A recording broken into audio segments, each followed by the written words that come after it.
যতই চেষ্টা করেন আপনি বাঁচতে পারবেন না, আপনাকে মহারা লাগবে। খুব চেষ্টা করতেছেন, যতই চেষ্টা করেন বাঁচতে পারবেন না, যতই চেষ্টা করেন বাঁচা যাবে প্রত্যেক দিন। ওই যে আব্দুল আলিম কইছে, মিশে মায়ায় বন্দি থাইকা করলাম কত খেলা, পশ্চিমে তাকিয়া দেখো তোমার ডুইবা গেল বেলা।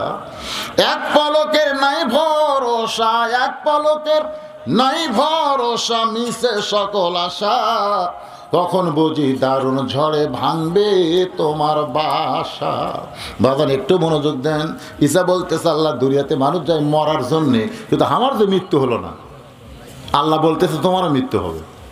শুধু একজনই মরবে না, আপনার বলেন তো তিনি কে? কথা কয় না, জোরে কয় না।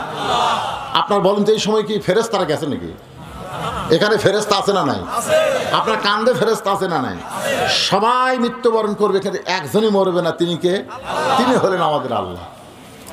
কুল্লু মান আলাইহা ফানিউ ওয়া ইয়াবকা ওয়াজহু রাব্বিকা যুল জালালি ওয়াল ইকরাম। আল্লাহ বলে ঈসা তোমার মৃত্যু হবে, এমনকি যে আজরাইল আমাদের জান কবজ করে সে আজরাইল পর্যন্ত মরবে। আপনাদের কি মনে হয় আজরাইল মরবে না? ও কিন্তু মরবে। ঈসা বলতেছে আল্লাহ তাহলে আমার মৃত্যু কোথায় হবে? আল্লাহ বলে কোথায় মনে করো? ঈসা বলতেছে আল্লাহ চতুর্থ আসমানে কি আমার মৃত্যু হবে? আল্লাহ বলে ঈসা রে চতুর্থ আসমানে তোমার মৃত্যু হবে না, তোমার মৃত্যু হবে দুনিয়ায়। আল্লাহ বলে, ঈসা বলে আল্লাহ আবার কবে নবী করে দুনিয়াতে প্রেরণ করবেন? আল্লাহ বলে নবী করে না, বিশ্ব নবীর উম্মত করে তোমাকে প্রেরণ করব। যেই কইছে কোন নবীর উম্মত, সাথে সাথে সাল্লাম শুকরিয়া তার 4 রাকাত নামাজ পড়ে। আল্লাহ বলে ঈসা বিশ্ব নবীর উম্মতের কথা শুনে 4 রাকাত নামাজ পড়লা কেন? বলে আল্লাহ নবী হয়ে আমি যে খুশি হইনি, বিশ্ব নবীর উম্মতের কথা শুনে 100 কোটি গুণ বেশি খুশি, এই জন্য শুকরিয়া তার 4 রাকাত নামাজ পড়লাম। আল্লাহ কয় হাবিব ঈসা নবীর ওই চতুর্থ আসমানে 4 রাকাত নামাজ আমি ব্যথা দেব না, আপনার উম্মতের জন্য এশার 4 রাকাত নামাজ হিসেবে দিয়ে দিলাম। জামাতের সঙ্গে আদায় করলে ঈসা নবীর সমপরিমাণ সওয়াব আল্লাহ আমি দান করে দেব। এখন আপনারা বলেন আজকে নামাজের ওয়াজ শুনে কোনটা বাদ দিবেন? বাদ দেওয়ার অপশন আছে? খালি নামাজ ধরেন, কবরে যে 1 নম্বর প্রশ্নের উত্তর আপনি দেওয়া লাগবে না, নামাজে উত্তর দিবি। রাসূল বলেছে 1 নম্বর উত্তর যারা পারবে 2 নম্বর 3 নম্বর তাদের কাছে পানির মতন সোজা হয়ে যাবে। ধরে গেল সুবহানাল্লাহ। তাহলে কবরে 3টা প্রশ্নের উত্তর যদি দেয়, আল্লাহ রাসূল বলেছেন তার কবর থাকবে না, তার কবর থেকে হয় জান্নাতে নিয়ে যাওয়া হবে, না হয় তার কবরকেই জান্নাতের বাগান বানানো হবে। এখন আপনারা বলেন সেই নামাজ নিয়ে আমরা কবরে যাবার চাই? রাজি? নামাজ পড়া অবস্থায় যদি মৃত্যু হয়, আবার হয়তো দেখেন আপনি জোহরের নামাজ পড়ছেন, আসর আগে মারা গেলেন, যদি মরে যান, আর যদি বুড়া বয়সে অসুস্থ হয়ে মরে যান, যৌবনের নামাজ আপনাকে এমন কাম দিবে, সরকারি চাকরি যেরকম যৌবন বয়সে হয়, বুড়া বয়সে বসে বসে পেনশন খায়। ধরে এখন কথা ঠিক কিনা? আপনি যৌবনে যদি 5 ওয়াক্ত নামাজ জামাতে পড়ে, বুড়া বয়সে যদি জামাতে নামাজ পড়ে না পারে, ঠিক মতো নামাজে না পড়তে পারেন, আল্লাহকে যৌবনের বয়সের নামাজের পেনশন তো মরা পন্থা আমি সব দেবো রে। সরকার দিবার পারে, আমি আল্লাহ পারি না। কিন্তু যৌবনে যদি নামাজ বাদ দিয়ে ওই বুড়া বয়সে ধরেন, হবে? এখন তো 2-1টা বুড়া যায় আর খাড়া হওয়ার পারে না, সিয়ারত বসতে কাম সারে। ধরে কোন কথা ঠিক কিনা? তাই আসুন ভাইজান, যে কোনো মুহূর্তে আমাদের মৃত্যু হবে, কবরে যাওয়াই লাগবে। খালি খালি কবরে না নিয়ে যাই আমরা নামাজ নিয়ে যেন কবরে যাইতে পারি। আল্লাহ আমাদের সকলের জন্য কবুল করুক, সকল বলে আমিন। আসরের ওইখানে আমি বলেছিলাম, তারপরে যখন শুনতে চান শোনেন, অল্প সময়ের মধ্যে বলতেছি। আসরের 4 রাকাত নামাজ আমরা মুসা আলাইহিস সালামের মাধ্যমে পাইছি। কিভাবে পাইলাম একটু খেয়াল করেন। মুসা আলাইহিস সালাম ফেরাউনকে কলেমার দাওয়াত দিল, কিন্তু ফেরাউন কলেমার দাওয়াতকে গ্রহণ করলো না, বরং মুসা নবীকে আক্রমণ করলো। ফেরাউন তার দলবল নিয়ে মুসা নবীকে যখন আক্রমণ করে, মুসা নবী তখন বলে আল্লাহ ফেরাউন যে আমাকে আক্রমণ করতেছে, আমাকে হত্যা করতেছে, আমি কি করব? আল্লাহকে খাড়াই থাকি, দৌড় দে। তো মুসা আলাইহিস দৌড়ানো শুরু করছে।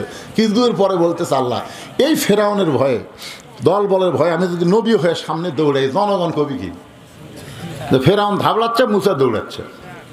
আল্লাহ কয় মুসা ফেরাউন ধাবড়াচ্ছে, তুই দৌড়াচ্ছি, এর মধ্যে হুকুম কার? আমার। দৌড়া। মুসাকে আল্লাহ কদ্দূর পর্যন্ত? দৌড়া, যেটি গেলে তো পুরস্কার। আর ফেরাউনের সেই একেবারে সাগরের কিনারা এসে মুসা নবী ব্রেক। ফেরাউন কয়, এখন কোন দিক দিয়ে যাবি? এখন কোন দিক দিয়ে যাবি? মুসা বলতেছে, আল্লাহর সামনে সাগর, 3 দিকে ফেরাউনের সৈন্য, এখন কেমনে যাব? আল্লাহ বলে, মুসা রে, আর একবার সাগরের দিকে তাকায় দেখ। মুসা নবী তাকায় দেখে আল্লাহ তাআলা লোহিত সাগরকে 12 লাইন রাস্তা বানায় দিছে। 12 লাইন। কয় লাইন? এই যে সিরাজগঞ্জ থেকে আমাদের বগুড়া আসতেছে, কয় লাইন? 8 লাইন হবি। এখন আপাতত 4 লাইন চলতেছে। তাই বাড়ি ঘর ভাঙ্গা, দোকানপাট ভাঙ্গা, খালি গুঁড়ে করে দিছে। আমি একদিন আফসোস করতেছি, আরে এই দোকানগুলো সব ভাঙ্গা দিল, এই হোটেলগুলো সব ভাঙ্গা দিল। এক দোকানদার করছে, হুজুর আমার দোকানের দাম হচ্ছে 2 লাখ টাকা, বাঁচি 22 লাখ। কঠিন অবস্থা। দেখেন, একটা সামান্য রাস্তা করবার যায় সরকার এত টাকা খরচ করতেছে, আর সাগরের মধ্যে 12 লাইন রাস্তা। আল্লাহর খরচ কত? আমরা এমন একজন আল্লাহর গোলামি করি, খালি হুকুম করলে হয়ে যায়। মুসাকে বলে, যাও। মুসা এই 12 লাইন রাস্তা দেখবে। যখন রওনা দেয়, রাস্তার মাঝখানে গিয়ে বলে, মাবুদ, তুমি আমার জন্য সাগরকে রাস্তা বানায় দিলাম, আমি শুকরিয়া আতান তোমাকে সেজদা দিবার চাই। এক নিয়তে সাগরের মাঝখানে 4 রাকাত নামাজ আদায় করে। ওই 4 রাকাত নামাজ আল্লাহর এতই ভালো লাগে, উম্মতে মুহাম্মাদের জন্য আসরের 4 রাকাত ফরজ হিসেবে দিয়ে দিছে।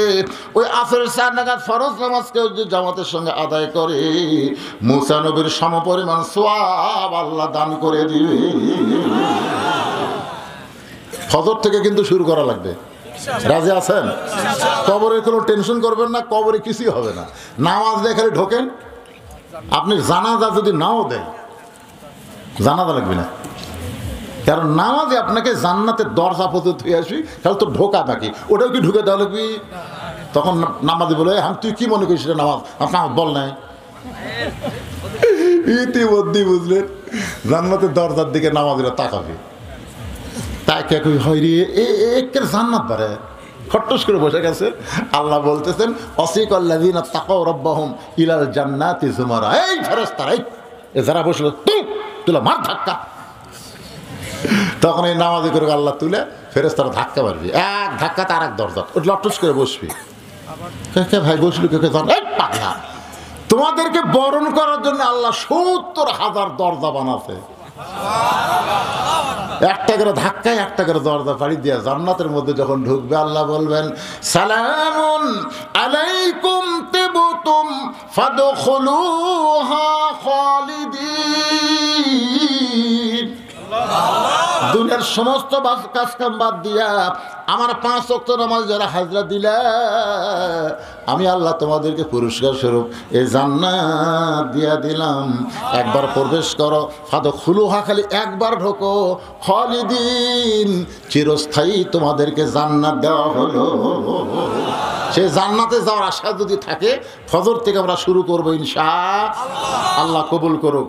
আস্তাগফিরুল্লাহ পড়েন, আস্তাগফিরুল্লাহ রব্বি মিন কুল্লি জামবি ওয়া তুবু ইলাইহি লা হাওলা ওয়ালা কুওয়াতা ইল্লা বিল্লাহিল আলিয়্যিল আযীম।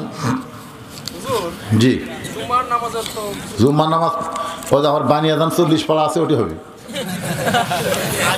এক জায়গাতে সব আছে। তারপর আবার 29 তারিখেও আছে আপনাদের। ও আচ্ছা আচ্ছা, এরা বলবো। আচ্ছা ঠিক আছে, আচ্ছা ওটাও বলবো, বানিয়াদান 40 পড়ার। আর ওই এরা বলাই লাগবে, এটা না বললে ক্ষতি। সেটা হলো কোন দিক হয়ে নামাজ পড়ছে, এটা বলা লাগবে। আপনার যেটা শোনা লাগবে সেটার কথা খেয়াল নেই, ও নামাজ পড়ার কথা খেয়াল থাকে না, অন্যগুলো খালি শুনবে। আয়েশা আলাইহিস সালাম, আয়েশা রাদিয়াল্লাহু তাআলা আনহা, আমাদের উম্মাহাতুল মুমিনিন, 3 নবীকে দেখছে 9 বছরে। কয়বার? তো নবী কি আর স্বামী কি, এই জিনিসটা আমি আপনাদের শোনাও, বিশাল ফ্যাক্টর। এটা আপনাদের সামনে আলোচনা করবো যদি আল্লাহ হায়াতে রাখে।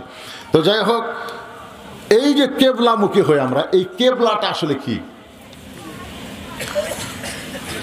আমার দয়াল বাবা কেবলা কাবা, আমার দয়াল বা কেবলা কাবা আয়না কারিগর, আয়না বসাইয়া দিছে কলবের ভিতর।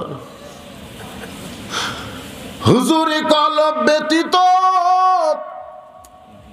করছেন কালো নামাজ তোর হবে না।